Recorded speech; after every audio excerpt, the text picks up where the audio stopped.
লাগছে খালেদা জিয়ার মতো লাগছে? তিনি তো অসম্ভব সুন্দরী একজন নারী এবং অসম্ভব সাহসী। তার মতো যদি লাগে তাহলে thank you very much. I believe it's a very amazing complement.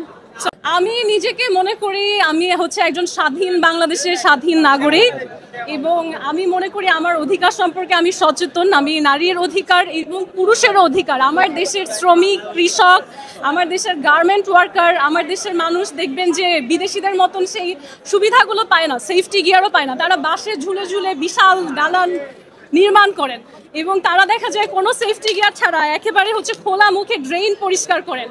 তো সেই দেশের আমি একজন নাগরিক, যেই দেশের মানুষরা হচ্ছে অসম্ভব রকমের সাহসী, অসম্ভব রকমের কর্মঠ। তারা তাদের যত লিমিটেশনস আছে, যত প্রতিবন্ধকতা আছে, সেগুলো সাহসের সাথে দমন করে এগিয়ে যায়।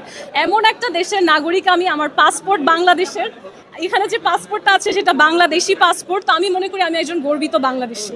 রিসেন্টলি যেহেতু আমার পাসপোর্টটা এখানে অবৈধভাবে রাখা হয়েছে, কারণ আসলে সিজ লিস্টে দেখাতে হলে তো আমাকে যেদিনকে অ্যারেস্ট করেছে সেই দিনকে দেখানোর কথা। আমার কিন্তু বৈধভাবে অ্যারেস্টটা হয়নি, পরবর্তীতে অ্যারেস্টটা দেখানো হয়েছে একটা মামলা দিয়ে। সো আসলে তো সিজ লিস্টে সেই 9 তারিখ আপনারা দেখেছেন লাইভে আমাকে তুলে নিয়ে যাওয়া হয়েছে, ওই দিন তো আসলে সিজ লিস্ট তৈরি করা হয়নি।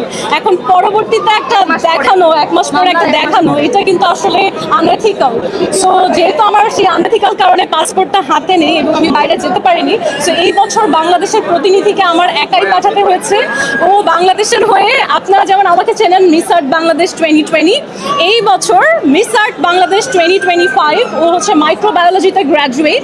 সে গিয়েছে বাংলাদেশের প্রতিনিধিত্ব করতে এবং বর্তমানে আমি এটার কান্ট্রি ডিরেক্টর। সো আমার তত্ত্বাবধায়নেই সে বাংলাদেশকে রিপ্রেজেন্ট করেছে।